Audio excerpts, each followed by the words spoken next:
অনেক ভালো। এখান থেকে না আমরা শুরু থেকে যে সৌদি ক্যাম্প থেকে এখন পর্যন্ত আমাদের প্রস্তুতি অনেক ভালো। এই জায়গায় এসে গতকাল আমরা একটু প্র্যাকটিস করেছি। তো ওয়েদার একটু ঠান্ডা আছে, তো সৌদিতে এই ওয়েদারই আমরা ছিলাম।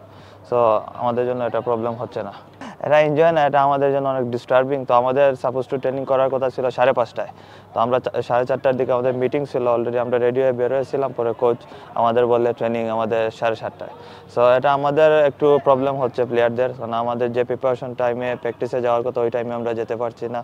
সো আমরা প্রফেশনাল প্লেয়ার, এটা আমাদের অ্যাডজাস্ট করতে হবে এটার সাথে। যোগ আমাদের প্র্যাকটিসে যখনই আমরা প্র্যাকটিস করি আমাদের মনোযোগটা সেম থাকে, বা টাইমিং একটা ফ্যাক্ট। তো এটা একটু প্রবলেম হচ্ছে, বাট আমাদের ফোকাস আমাদের ট্রেনিংয়ের দিকে সবসময় থাকে।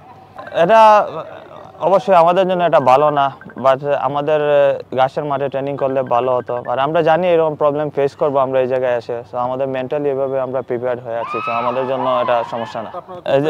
না, লাস্টে যখন আমরা 2019-এ যখন আমরা খেলতে এসেছিলাম ওয়ার্ল্ড কাপ কোয়ালিফায়ার ম্যাচ, তখন আমরা এরকম প্রবলেম ফেস করিনি। আমরা ভালো মাঠে ট্রেনিং করেছি, আমাদের ফ্যাসিলিটিস অনেক ভালো ছিল। বাট এইবার আমরা অনেক বাজে রকম ফেস করছি। বাট আমাদের মেন্টালি সবাই অনেক স্ট্রং, সবাই এটার সাথে অ্যাডজাস্ট করে নিচ্ছে। ইনশাআল্লাহ এবার আমাদের রেজাল্টের জন্য আসছে, এবার আমাদের জিততে হবে, জেতার মেন্টালিটি নিয়ে আসছি সবাই। সো সবাই দোয়া করবেন আমরা যেন ম্যাচটা জিততে পারি। Thank you. আমি সর্বপ্রথম শুকরিয়া আদায় করছি, আলহামদুলিল্লাহ আমাদের শুরু থেকেই ট্রেনিং সব কিছু ভালো ছিল। তো হামজা ভাইয়ের যে বিষয়টা, আসলে আপনারা সবাই জানেন উনি অনেক উপরের লেভেলে ফুটবল খেলেছে। তো আমরা সবাই চেষ্টা করছি ওনার সাথে মানিয়ে নেওয়ার জন্য। না, সব সময় পজিটিভ ওয়েতে আমরা সবাই সবার সাথে কথা বলতেছি, যেভাবে আমরা মাঠে ফুটবলটা খেলতে পারলে আমাদের টিমের জন্য একটা ভালো পজিটিভ রেজাল্ট হবে, আমরা ওটা নিয়ে কাজ করছি। আপনারা কোনো পরামর্শ তার কাছে চান কিনা, বা সে আপনাদেরকে কোনো পরামর্শ দেয় কিনা? তার অভিজ্ঞতা খুব সমৃদ্ধ। হ্যাঁ, সব সময় জিজ্ঞাসা করতেছি কি করলে ভালো হয়, কোনটা আমাদের জন্য বেস্ট, যেহেতু আমরা একই সাথে মিডফিল্ড পজিশনে খেলতেছি। তো সব কিছু পজিটিভ ওয়েতে আছে। আসলে যদি বলতে চাই, আমি মনে করব আমি যদি ওনাকে ভোট দিতে চাই তাহলে আমি 100তে 100 দিব, কারণ আমাদের লেভেল আর ওনার লেভেলটা অনেক ডিফারেন্ট। এটা শুধু আমি না, আপনারা সবাই জানেন।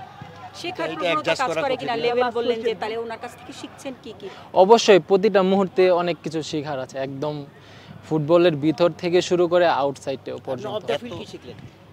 আসলে ওনার চলাচল খুব একদম সিম্পল।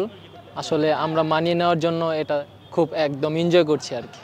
জি, অ্যাস্ট্রোটার্ফ ডেফিনেটলি অ্যাস্ট্রোটার্ফ আপনারা জানেন, অ্যাস্ট্রোটার্ফে এই সমস্যাগুলো থাকে, ইঞ্জুরির সমস্যা থাকে, মাসল ক্র্যাম্প করার সময় মানে ইঞ্জুরির ব্যাপারগুলো থাকে। বাট আমরা অ্যাকচুয়ালি টোটাল টিম কিন্তু আমরা আগের থেকেই টিমকে বলে আসছি যে এই সমস্যাগুলো হতে পারে। সো আমাদেরকে এই অবস্থাগুলো অ্যাডাপ্ট করতে হচ্ছে, এবং প্লেয়াররা সবাই মেন্টালি রেডি যে আমাদেরকে এই অবস্থাগুলোতে পড়তে হতে পারে।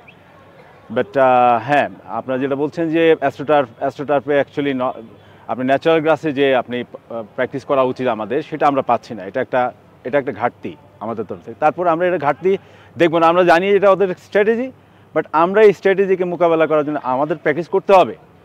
সো আমাদেরকে আজকে যে আপনারা জানেন গতকালকে যে মাঠটা দেওয়া হয়েছিল সেটাতে আজকে বলা হচ্ছিল সেটাতে করার জন্য, বাট আমরা এগ্রি না যে আমরা ওই মাঠে করা আসলে না করার মতোই। সো আমরা বাধ্য হয়েই মাঠে এসেছি, আমরা আমাদের প্র্যাকটিস চালু রাখছি, দিন শেষে আমরা ফোকাসড না। সেটাই আমরা ডে 1 থেকে বলে আসছি যে আমাদেরকে ইন্ডিয়াতে এই সমস্যাগুলোতে পড়তে হতে পারে। সো আমরা প্লেয়ারদেরকে কিন্তু আগের থেকেই রেডি রাখছি যে আমাদেরকে যে কোনো অবস্থায় প্রতিকূল অবস্থার জন্য রেডি থাকতে হবে। না, এই অ্যাস্ট্রোটার্ফটা কিন্তু বেটার কম্পারেটিভলি। আপনারা যদি ব্যাঙ্গালোরের অ্যাস্ট্রোটার্ফ দেখেন, বাট এটা বেটার। বাট আমরা অ্যাকচুয়ালি চাচ্ছি না যে এই অ্যাস্ট্রোটার্ফে ট্রেনিং করতে, আমরা চাচ্ছিলাম যে ন্যাচারাল গ্রাসেই করি। বাট তাদের সীমাবদ্ধতা বা তারা দেয়নি, এটা তাদের ব্যাপার। বাট আমরা এগুলো আসলে ফোকাস করছি না, আমাদের ট্রেনিং করা দরকার, আমরা ট্রেনিং করতে এসেছি। আদার্স দিকগুলো আমরা আসলে এত ফোকাস করছি না। হামজা আপনি দেখতে পাচ্ছেন যে হামজা মিশে গেছে টিমের সাথে। সো ও জানে যে ওর নিজস্ব একটা দায়িত্ব তো বোধ রয়ে গেছে দেশের জন্যে এবং দলের জন্য, এবং টিমমেটদের সাথে তার এবং কোচিং স্টাফের সাথে ডে 1 থেকে সে উজ্জীবিত, এবং সে নিজ থেকে সবাইকে ইন্সপায়ার করছে।